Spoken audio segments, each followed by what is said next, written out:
अब आपके शहर सिवान में नीलकमल फर्नीचर का विशाल शोरूम जिनी सेल्स के ऊपर अब मात्र 999 के EMI पर शहर वासियों को मिलेगा एक ही छत के नीचे फर्नीचर के साथ इलेक्ट्रॉनिक सामान जैसे AC, fridge, washing machine, LED TV, laptop, mobile, RO, battery, inverter का विशाल रेंज। संपर्क करें जिनी सेल्स, पुरानी किला मोड़ के पास।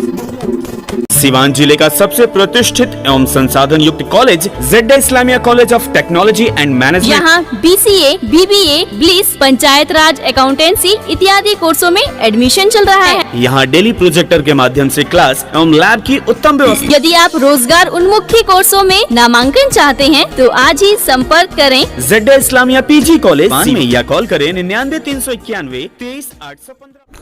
नमस्कार, मैं सचिन और आप देख रहे हैं बिहार न्यूज एक्सप्रेस। आइए देखते हैं क्या है इस वक्त बिहार न्यूज एक्सप्रेस पर खास खबर। हसनपुरा प्रखंड के शेखपुरा पंचायत के मुखिया प्रतिनिधि सर राजद के कद्दावर नेता हामिद रजा खान उर्फ डब्लू खान के आवास पर MLC चुनाव को लेकर एक बैठक का आयोजन किया गया, जिसमें त्रिस्तरीय पंचायत के नवनिर्वाचित मुखिया, BDC, वार्ड सदस्य शामिल हुए, जहां उन्होंने महागठबंधन के MLC प्रत्याशी विनोद जायसवाल को फूल माला पहनाकर स्वागत किया। इस मौके पर उपस्थित सभी जनप्रतिनिधियों ने एकजुट होकर विनोद जायसवाल को जिताकर विधान परिषद भेजने का आश्वासन दिया। वहीं राजद जिला अध्यक्ष परमात्मा राम ने बताया कि विनोद जायसवाल का सपना है कि सिवान में शांति, खुशहाली, अमन चैन कायम रहे, यहाँ से बेरोजगारी दूर हो, युवाओं को रोजगार मिले, भय मुक्त और अपराध मुक्त सिवान का निर्माण हो। आए हुए सभी सम्मानित जनतागण, सबका मैं हार्दिक अभिनंदन करता हूँ। रउआ लोग पहचाना तो नहीं ना? हाँ, हमारे एक पंचायत में भी घूमल बानी। आई तीसरा राउंड हम ही ब्लॉक में आयल भी बानी। चेहरा याद बा ना? हाँ, अब समय नजदीक आ गई बात, हम सोचने की एक बार फिर मिल लेवल जाओ। देखिए, जो हम पीछे भी हम बतैले रहे, हर एक पंचायत हमारा घूमल बा, तो जो भी पंचायत स्तर पर समस्या बा होगा पहले हम निदान करब। लड़कन सब भटक के जो क्राइम करत रहसन, जगह नौकरी देके मिलत, ये हम पूरा सिवान के भ्रमण करनी है। तो मूल जड़ यही बा कि लड़कवा सबके नौकरी नहीं के मिलत, इधर से बापो मारा था कि ये जिम्मेवारी संभाल, पढ़ा लिखा के बड़ा कैले बा। हर एक आदमी रिटायर करेला, बाप भी रिटायर कैला। अब हर एक सृष्टि के नियम है कि बाप रिटायर करेला तो बेटा घर के जिम्मेवारी संभालेला। और पैसा कमाए के कोई स्रोत नहीं के, सरकार नौकरी देख नहीं के, तो पेट भरे खातिर, घर संभाले खातिर दाएं बाएं कर देते रहसन। जानत रहसन कि पकड़ैला पर कोर्ट कचहरी के चक्कर लग जाए, तो जेल थाना पुलिस के चक्कर लगी, तो कोई दिल से ना चाहेला, लेकिन मजबूरी बस बा। तो हम पहले बोले रहे कि हम फैक्ट्री खोलब अपना फूड प्रोसेसिंग के, लड़कन सबके कम से कम 3-4 हज़ार के नौकरी के व्यवस्था करा दिया जाए। अगर मैं अपना मित्र के द्वारा भी फैक्ट्री खोलवाई तो 80% अगर क्राइम कंट्रोल हो जाता तो 20% तो पुलिसों समेट देवे। सिवान में शांति खुशहाली आवे। रउआ लोग ऐसी हम घूमत रही, जनप्रतिनिधि लोग बनने के बाद हम लोग के लिए कुछ व्यवस्था नहीं है। ये बात हमरो दिमाग में खटकल है कि जब जनता MLA को चुनती है तो इसको पेंशन का व्यवस्था है, तो पंचायत समिति के सदस्य मुखियागण को पेंशन का क्यों नहीं सुविधा दिया जाए? देखा में हम लीगल ओपिनियन लेनी है तो बोला था कि हाँ ठीक है, आप तो सदन में उठाई लेकर जो पुरजोर तरीका से अच्छा से का प्रेजेंटेशन बनावल जाए, सरकार के समझावल जाए, एक में सेंट्रल गवर्नमेंट के भी फंड आवेला। अब वाजिब डिमांड बा कि जब विधायक को सुविधा देते हैं तो हमको क्यों नहीं दे देगा। तो एकरा में बहुत पुरजोर तरीका से हम ला के एकरा कराई और ना हो तो एकरा कोर्ट में ले जाए तो या तो विधायकों को रुक जाए। संविधान में ऐसा नियम होके बना कि दो पैमाना से तोल नहीं सकते हैं, तो रुके दी सबके रुके। ओकर बाद ऊपरे सरकार चलावे के बाद जब ऊपर रुके लगी तो रउआ लोग के अलाउ कर एक लड़ाई लड़त तरीका से, लेकिन बड़ी दुश्मन होती है सनमा। लेकिन रउआ बहुसंख्यक लोग का इतना मेजोरिटी अगर एकजुट हम ओकरा खातिर काम करब तो ज्यादा दुश्मन हो देखल जाए। और दूसर एगो हम सोचले रहे कि रउआ लोग के ब्लॉक में जाए नहीं जा तो मान ली कि ऑफिसर से भेंट ना भइल तो इंतजार करे के होकेला तो एक तो विश्राम गृह बनवाई, ये हम 2 साल के अंदर सब ब्लॉक में बनवा दे, तो ओइजा बैठ के रउआ मतलब रेस्ट भी कर सकी नहीं जा, आपस में जॉब भी करब जा, अपना काम भी वही जो ब्लॉक के मुख्यालय बा जहाँ काम होखेला रउआ लोग के ओकरे में एक तो बड़ा हॉल बना देवल जाई जहाँ में रउआ लोग बैठ के अपना विचार विमर्श रेस्ट कर। देखिए हमारा मेन मिशन बा कि रउआ लोग के मान सम्मान के हम रक्षा करी। तरीका हम जाने नहीं, कमिटमेंट वाला लड़का है, अपना लाइफ में राइट कैले बाटे कमिटमेंट के बल पर। धोखा देला से आदमी ऊपर ना पहुंच सकेला कभी भी। आप एक बार धोखा देते हैं तो ये बिजली की तरह चारों तरफ फैलती है।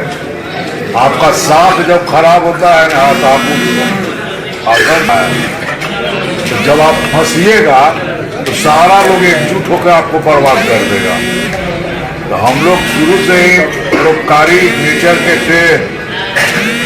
दादाजी के समय से अपना स्कूल भी चलता था तो उसमें भी मलेश्वरी चौक में तो हम लोग निःशुल्क पढ़ाते थे जो बच्चा गरीब है।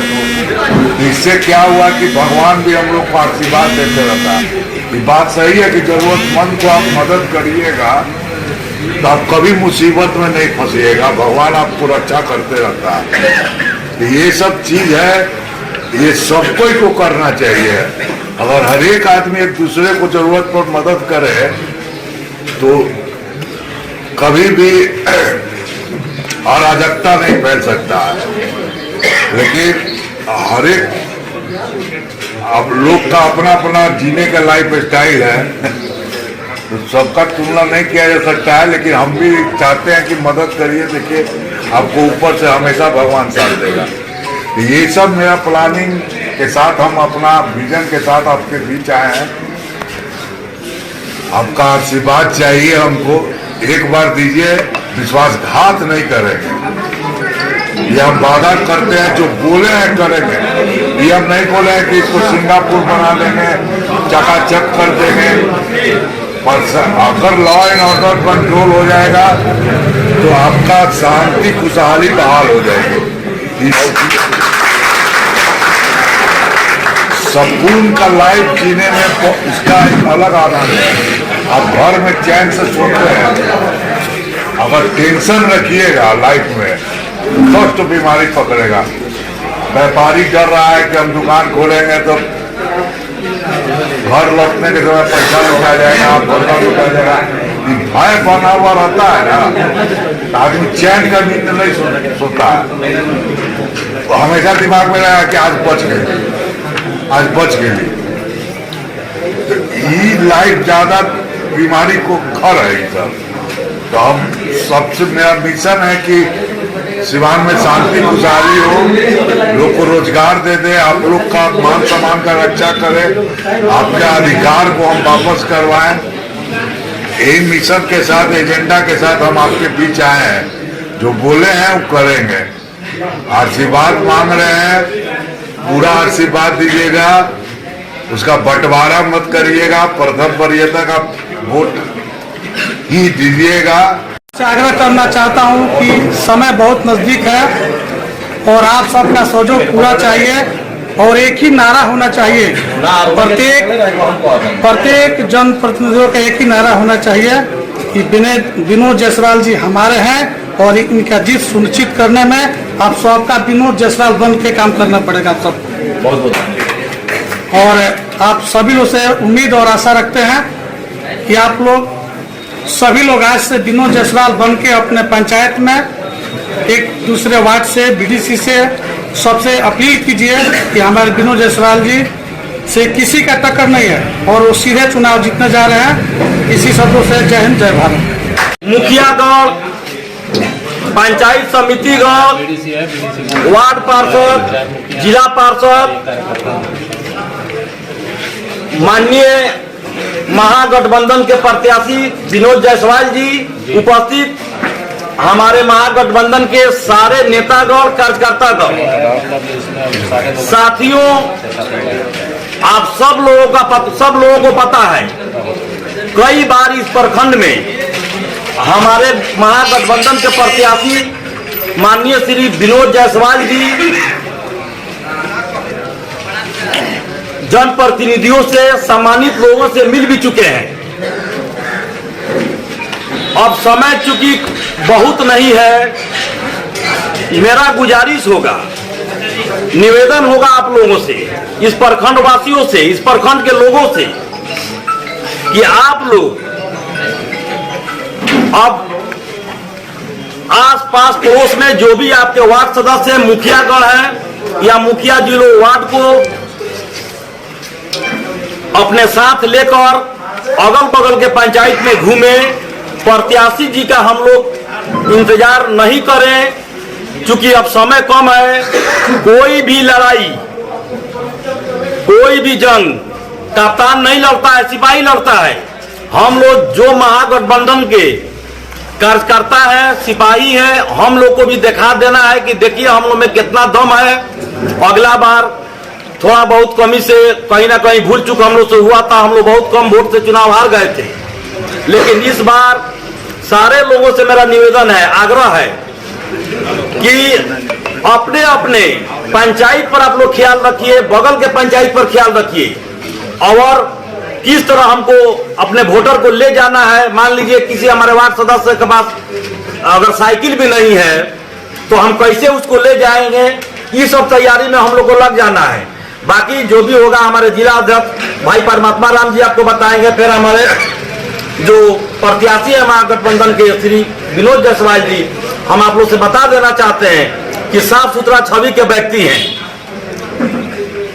बार बार ये कह रहे हैं कि बेरोजगारी दूर होगा तो अपराध खत्म होगा। ये जो वादा करेंगे उस पर खरा उतरेंगे, हम लोग को यह विश्वास है। और मुझे लगता है कि सिवान का जो विकास रुका है डॉक्टर मोहम्मद साहब साहब के बाद, अभी एक हम लोग को आशा और उम्मीद जगह है सिवान के लोगों को कि ये उस विकास के पटरी को आगे ले जाएंगे। तो हम सब लोग मिलजुल कर इनको सहयोग करें, इनको जिताएं, फिर जो भी ये अपना वादा किया है इंशाअल्लाह ये पूरा करेंगे। जय हिंद जय भारत। चुनावी मैदान में है, क्या लगता है? लगता क्या है, विनोद जायसवाल चुनाव इस बार जीतेंगे, अच्छे ढंग से जीतेंगे। इनका जो प्लानिंग है, इनका जो सोच है, इनका जो सपना है कि सिवान में शांति खुशहाली रहे, अमन चैन कायम रहे, लॉ एंड ऑर्डर ठीक रहे और सिवान में विकास हो, लोगों को रोजगार मिले और जनप्रतिनिधियों को त्रिस्तरीय पंचायत के जनप्रतिनिधियों को जो मान सम्मान मिले, उनके अधिकारों की रक्षा हो, उसके लिए वो संघर्ष करेंगे, लड़ाई लड़ेंगे और लड़ाई लड़ने का काम करेंगे। और जनप्रतिनिधि लोग जितने हैं, वोटर्स हैं, इनको वोट देने के मूड में हैं, मूड बना लिए हैं, इस बार उनको वोट दे करके वोट दिया। राजद के एक बागी नेता अजय भास्कर चौहान भी चुनावी कोई फर्क नहीं पड़ेगा उससे। ये चुनाव दूसरे ढंग का आम चुनाव नहीं है और जनता समझती है कि कौन आदमी चुनाव मैदान में है और कौन जो है जीत सकता है, तो जीतने वालों के साथ लोग रहता है। बिहार सरकार के स्वास्थ्य मंत्री 5 दिनों से यहाँ कैंपेनिंग किए हुए हैं, कितना कुछ असर पड़ेगा उस पर? और लाख लोग मेहनत किए थे, सब कैंपेनिंग कलकत्ता में गए थे, सब भुला गया। जितना केंद्र के मंत्री है सब सरकारें उठ के चली गई थी, लेकिन एक नहीं चला, इसलिए उसको कोई फर्क नहीं पड़ने वाला है कि किसी मंत्री से। यहाँ जो है नेता का नेता बनना है, यहाँ जनप्रतिनिधि अपने नेता हैं, उस नेता का नेता बनना है। सब लोग समझदार हैं, समझता है कि कौन किसको जिताना है, कैसे चरित्र के आदमी को जिताना है। ये सीधे स्वभाव के आदमी हैं, सज्जन व्यक्ति हैं, सब कोई मिल सकता है, अपनी बात कह सकता है, सबकी समस्या का समाधान ये कर सकते हैं जितना संभव हो सकेगा।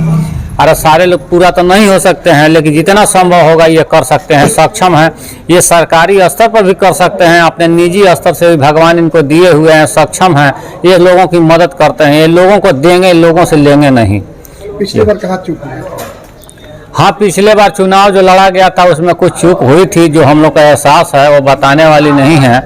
और बात है कि थोड़ी बहुत चूक रह गई, जो अनजाने में, जो नहीं समझ में पाए हम लोग कि ऐसा भी हो सकता है, इसलिए थोड़ी बहुत चूक हो गई थी। उस चूक को इस बार सुधार हो गया है, अब इसको गलती नहीं होगी और इस बार जो जनता मूड में है जिताएंगे। लड़ाई किससे है? किसी से लड़ाई नहीं है हमको। विनोद जायसवाल हैं और चुनाव जीतेंगे, किसी से लड़ाई नहीं है इनकी। बिहार न्यूज एक्सप्रेस देखने के लिए आप सभी को धन्यवाद। अभी तक आपने अगर बिहार न्यूज एक्सप्रेस चैनल को सब्सक्राइब नहीं किया है तो आप हमारे चैनल को सब्सक्राइब करें, लाइक करें और शेयर करें। धन्यवाद। चिकित्सा के क्षेत्र में करियर बनाना हुआ आसान, बने इलेक्ट्रो होम्योपैथी चिकित्सक अधिकृत स्वास्थ्य एवं परिवार कल्याण मंत्रालय भारत सरकार। NIMS electro homeopathy cancer research hospital, साथ ही कैंसर जैसी जानलेवा बीमारी के इलाज कराने के लिए अब आपको बड़े शहरों में जाकर भटकना नहीं पड़ेगा, क्योंकि आपके अपने शहर सिवान में कैंसर का सफल इलाज होता है। जी हाँ, डॉक्टर मोहम्मद इंतखाब परवेज के यहाँ हर्बल से निर्मित इलेक्ट्रो होम्योपैथी द्वारा कैंसर जैसी बड़ी और खतरनाक बीमारियों का सफल इलाज किया जाता है। सभी प्रकार की कैंसर की बीमारियों में सफलतापूर्वक इलाज के लिए आज ही संपर्क करें। डॉक्टर मोहम्मद इंतखाब परवेज, सिसवन ढाला, लक्ष्मीपुर, सिवान। संपर्क नंबर है 9472250677।